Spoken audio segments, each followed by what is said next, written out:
This is the Royals POSTCAST, your instant game reaction for the Kansas City Royals. Part of the Locked On Podcast Network, your team every day. Welcome into the Royals POSTCAST, your go-to spot for live post-game reaction to every single Royals game this season. I'm your host, Chance Liebau, and you can follow me on Twitter at Chance Liebau. That is right by the name tag here at CHANCE, last name Liebeau. If you can't make a show live, do not worry. These episodes will be uploaded always for you to listen to on demand wherever you get your podcast. That can be Apple Music, Spotify, Amazon Podcasts, everywhere you get them. Or if you're here in the YouTube chat and you have to step out like our good friend A and NB did, you can always listen and watch this show on demand after the fact here on the Locked On Royals YouTube channel. I want to say thanks for making the Locked On Royals podcast or the Royals POSTCAST your first listen of the day and your go-to place for Royals reaction. Before we get started, remember to subscribe to the channel and turn on our notifications so that you get an alert whenever we go live. Thanks so much for joining the show, and feel free to join our live chat. Let me know your thoughts on the game, and I'll do my best to get to some of the comments. You know, the last two nights, I haven't been able to get to too many, especially last night. I know there was somebody that it wasn't exactly happy that I didn't get to their comments. I do my best to get to them, but in a night like last night where it was very busy, very active, and I got to go through, 200 different comments, that's just bad podcasting. Sometimes I got to get a takeoff. For me, it's a little bit difficult to be reading the questions, but also trying to host the show by myself. But I appreciate you guys for being here. Flood in the comments. If you have a question, just preface it with the question marks. Maybe we'll get to them a little bit after the show. I do have one question starred from our friend A and NB that he wanted answered, and we'll get to that here in a little bit. Royals pick up a big win tonight. A series win against the White Sox, and boy, did that feel good. I was listening to Jack, his show from last night that he posted. I was listening to that this morning while I was having my cup of coffee and going through the newspaper today. And he talked about how if the Royals lost last night, the Royals winning today 19-0 really wouldn't have even mattered. Instead, the Royals win last night, and they still win basically 19-0. 12-1, the final score today. Offense tags Salvy and company for 8 in the 5th inning. Yaz, 3-run homer, puts it well out of reach for the White Sox. And Ryan Bergert, who is proving to be probably the second best pitcher on this roster right now. I mean, you go into next season, we talk about the young bucks that this team has in the lineup with Bobby and Michael, and if he ever turns out to be what we expect him to be, Jack Caglione, those are 3 core young guys under 25. The Royals also have 3 pitchers under 25 or at 25 or younger in their rotation in Noah Cameron, Ryan Bergert, and Cole Reagans that are going to be long-term answers in this rotation. So for as much as we want to criticize JJ Picollo in this front office for their failure to address some of the needs in the offseason, give credit where credit's due. JJ Picollo has picked at the margins and done an excellent job of adding pieces to this team. And Ryan Bergert is looking like an absolute steal, especially since, I know he had a game-winning hit last night, but Freddie Fermin has not been great in San Diego since going over to the Padres. I mean, he's hitting he's hitting 279. I mean, he's actually not been that bad, but an OPS of 684, well under the league average. Just an excellent deal for the Royals front office, getting a guy like Ryan Bergert. And while on any other night of Royals offense, he would be the subject of our first segment, tonight's offensive performance is exactly what you'll be talking about. This is what you'll be talking about. Tonight, the Royals get 12 runs. They absolutely smoked Aaron Salvy and company, around 16 hits. And folks, through the first 4 innings, it was looking like a lot of the same that we'd been seeing. And maybe you want to be a little bit concerned about just how they've come out in these last couple of games, just looking dreadful first time through the order. Same thing happened in Detroit in the series finale, and they were able to turn it around. Then the same thing happened in game 2 in Detroit, where they just didn't get anything, period, the first time through the order. A little bit concerned about the offense and their just failure to perform first time through the order, first 4 innings. If you follow along, and I'm going to try and have this come off as like I don't have a problem, but I do like to gamble. And one of my favorite bets in the first half of the season was Royals first half unders, like Royals first 5 unders, team total unders, because it was a Royals lineup. When you think about that stretch in June games of them just failing to get things done second time through the order, they get through the first 5 innings and they'd be losing 1-0, and you just be beating your head against the wall. And now we get to the point now where the Royals are sitting at, 4 innings through this game, and it was 13 up, 12 down, or whatever you want to say. 12 of 13 retired by Aaron Savale. Royals just didn't do enough first time and a half through the order. And then Salvador Perez gets things started. Solo homer in the 4th inning. I had talked a little bit. I think I said some stuff last night about Salvador Perez. Just really hadn't been too impressed by him since the trade of Freddie Fermin. He'd been catching a lot here recently, and that had me a little bit concerned about his long-term spot behind the plate. Maybe we get to see Carter Jensen get called up. I thought that could be a possibility, but it ended up obviously hasn't come to fruition yet. But tonight gets a big home run, and then in the same inning, a 2-run double. Give credit to the Royals. That 5th inning, you want to talk about keep the line moving. That's what the Royals have, that's kind of their moniker, and it always has been since that big run in 2014. They did just that. They kept the line moving tonight.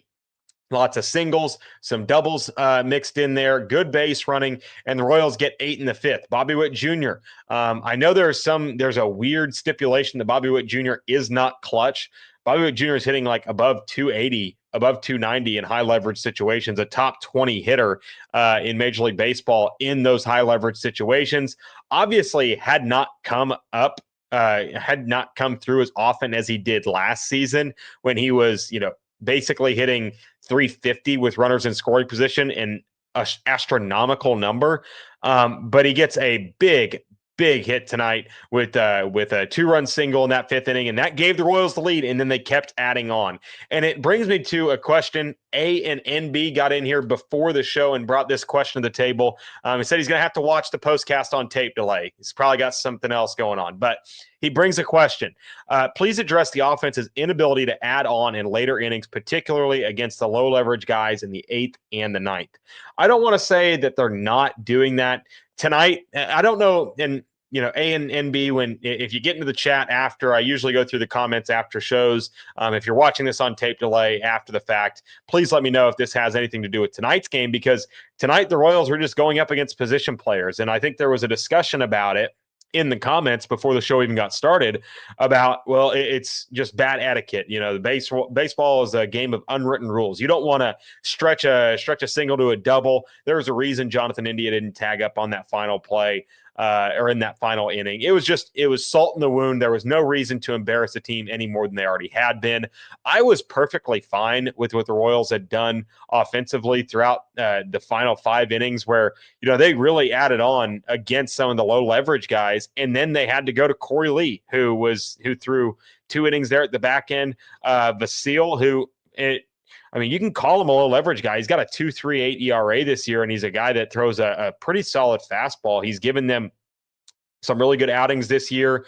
One of their top relievers, and a guy that I would assume will be a hot topic for them in the offseason. But I just don't think that they failed to add on. They just kind of took their foot off the gas because it's the right thing to do. You don't keep throwing the ball and running tempo in college football or in football when you have a 24-point plus lead in the fourth quarter. It's just bad sportsmanship, in my opinion. And I think that's how Major League Baseball operates. Not saying it's the right way to do it, but that's just how I've been taught and how it's been ingrained in my mind. But I think the Royals offense tonight did more than enough against Aaron Savale after this first time through the order. I don't know why they weren't seeing him well. I don't know what it was there that they just weren't seeing him well, but give credit to the Royals for being able to, with their backs against the wall, they're trailing heading into that inning and come out leading 8-1 after that frame. And so for them to bounce back and to respond to the adversity, the tough ABs that they had, give them credit. I just feel like you have to. Somebody said my nickname should be "Give Credit Where Credit's Due." That's pretty funny. Everybody's got their word ticks that they hang up on, and that seems to be one of mine. But I just don't know. I don't know what the offensive outlook looks like. Justin asking me, are you any bit optimistic that you'll run this podcast in October? I honestly have no idea. I've been known to be a pessimist, I guess, but I'm just trying to be a realist. I don't think I'll be running. I mean, not this post game show. I don't know if that's going to be a possibility, but I don't know. That seems to be less likely of a possibility. The more games that go by, the less likely it becomes. I will say that, because they just, at some point you run out of games to make up in the standings. And while I like what the Royals are doing, I've enjoyed this last month and change of baseball. I just have a hard time seeing this team make a postseason push if they don't, string together an 8 out of 9 stretch like they already have. It's really hard to put together 2 of those in such a short span. They need to do that. And the schedule coming up just does not deem that as much of a possibility as some might think. But I appreciate the question, guys. Keep them coming in the live chat because I will try to get to some of them in our final segment. But when we come back, we'll discuss Ryan Bergert. He is looking like, a long-term solution in this rotation, a massive pickup for JJ Picollo and company at the trade deadline. We'll talk about that when we come back, and we'll also get to some of your questions in the chat coming up next on the Royals Postcast. Hey there, Royals fans. Are you still paying full price for gas? Stop leaving money behind. Get real cash back every time you fill up with the free Upside app. Simply download the free Upside app in the App Store or Google Play right now and start earning cash at the pump today. Use my limited time promo code FOOTBALL, that's FOOTBALL, and get an extra 25 cents back per gallon on your first fill up. You can make up to $300 a year just from buying the gas you already needed. At first, I thought it was too good to be true, but it's totally legit. Real people are getting paid just to make their daily commutes, and you can too. Plus, you can cash out anytime from your bank account, PayPal, or an e-gift card for Amazon and other brands. Don't let this offer drive on by. Download the free Upside app now using my limited time promo code FOOTBALL for a limited 25 cent per gallon bonus. That's promo code FOOTBALL. Offers vary by user and location. Go to upside.com for terms and conditions. Today's episode is also brought to you by Gametime. There's nothing like catching a baseball game live. The energy, the crowd, and the chance to see your team in person. But actually getting tickets, that's the tough part. Queues, login screens, surprise fees. It takes all the fun out of it. That's why I use Gametime, the app that gives the advantage back to fans. Gametime is fast, easy, and backed by the Gametime guarantee. You'll always get 100% authentic tickets delivered on time and at the best price. Plus, all fees are included. So the price you see is the price you pay. The app made it super simple. I can even see the exact view from my seat before buying. Fees are included. Know your total upfront with no surprise fees at checkout. Download the Gametime app, create an account, and use code LOCKEDONMLB for $20 off your first purchase. Terms apply. Again, that's promo code LOCKEDONMLB for $20 off. Swipe, tap, ticket, go. Download the Gametime app today. And today's episode is also brought to you by FanDuel. The NFL season is almost here, and FanDuel is making sure you're ready for kickoff with a can't-miss offer. Right now, new customers can bet just $5, and if your bet wins, you'll get $300 in bonus bets to use across the app. It makes every game more exciting, whether you're watching your team or just keeping an eye on your fantasy lineup. So, are you ready to play? Download the FanDuel app now by visiting FanDuel.com to get started. That's FanDuel.com to place your first $5 bet, and you can get $300 in bonus bets if you win. That is FanDuel. All right. Appreciate you guys for staying here with us tonight. Really fun game tonight for the Royals. But Ryan Bergert, I really wanted to talk about him because he has been exceptional for the Royals here over the last month and change, or I guess month, really. No, there's no change there. He got picked up on the 31st.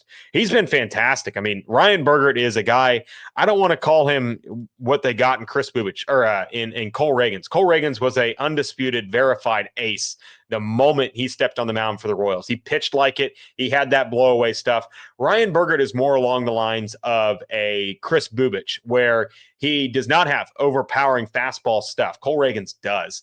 And he also does not have a massive pitch mix where Cole Reagans has 5 pitches and Ryan Bergert and Chris Bubich are really reliant on their fastball, slider, sweep, or changeup.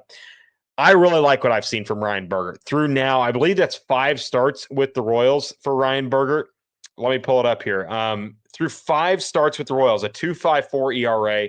He struck out 25 and walked 8, a 1.02 whip. He's getting ground balls. He has given up just 4 home runs. He is actually pitching really efficiently as well, getting through innings at a rapid rate, something we have not seen very often from the Royals pitching staff, especially with the recent struggles of some of these pitchers.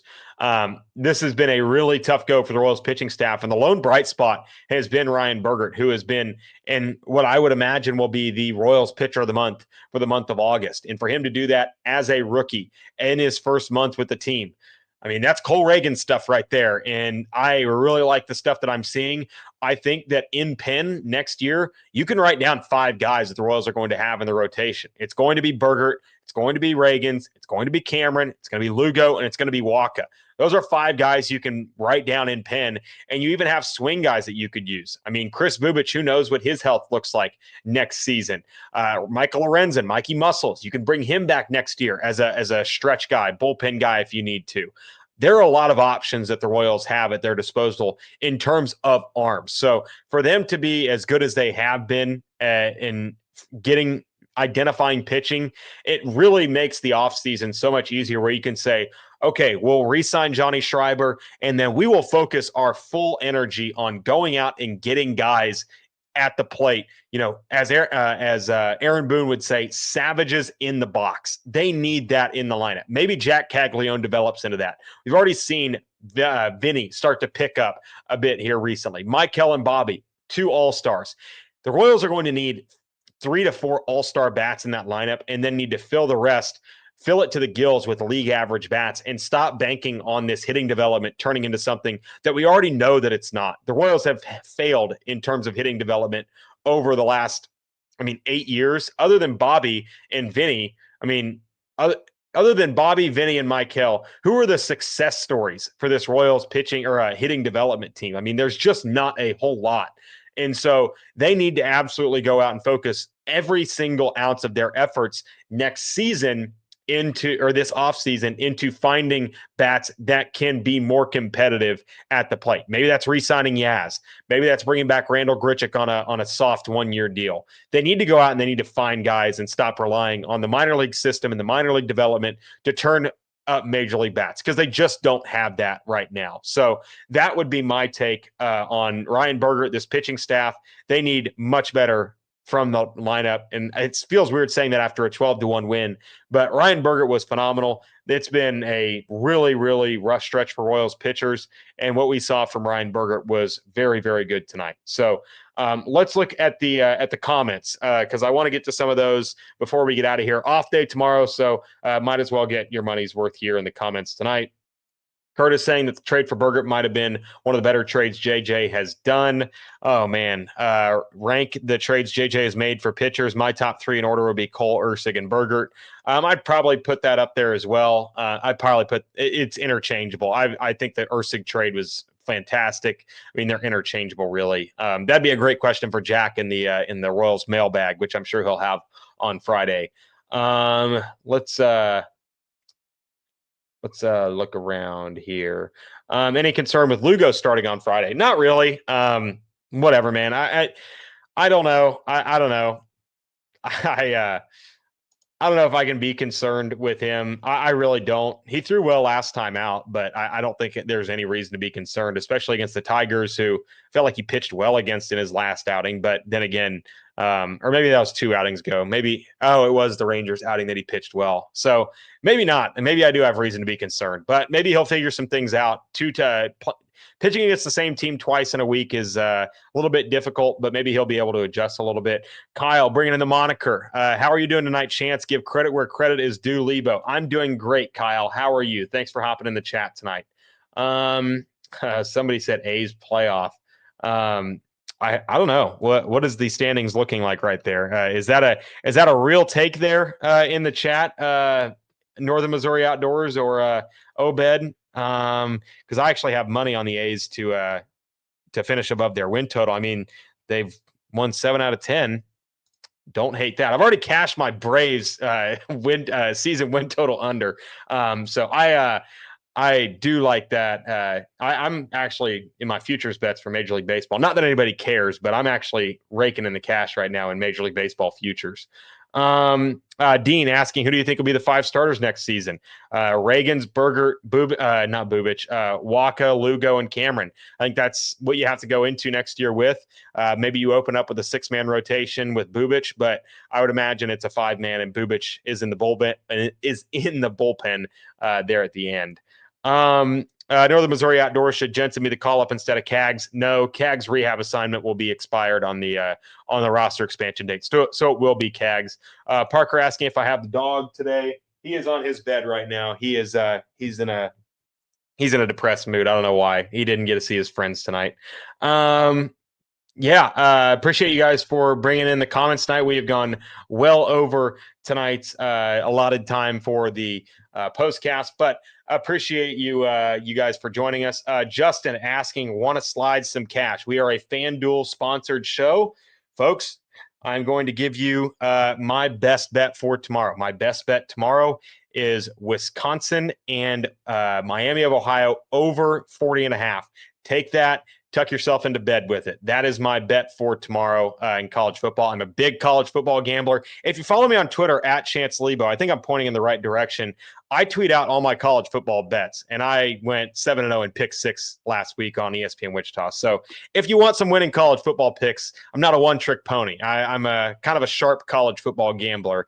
Knock on wood. Don't want to jinx it. But I appreciate you guys for being here with us this evening. We will see you on hopefully Friday. Going to try to get you guys a Friday episode, but obviously I'm traveling for Labor Day, moving my brother into his new place. So I don't know exactly where I'll be or if I'll be able to get a show on Friday, but I will be able to communicate that with you on Twitter at Chance Liebau. But I appreciate you guys for being here with us tonight. Stay tuned for more Royals content here on the Locked On podcast or on the Locked On Royals channel. We'll see you this weekend for another edition of the Royals Postcast.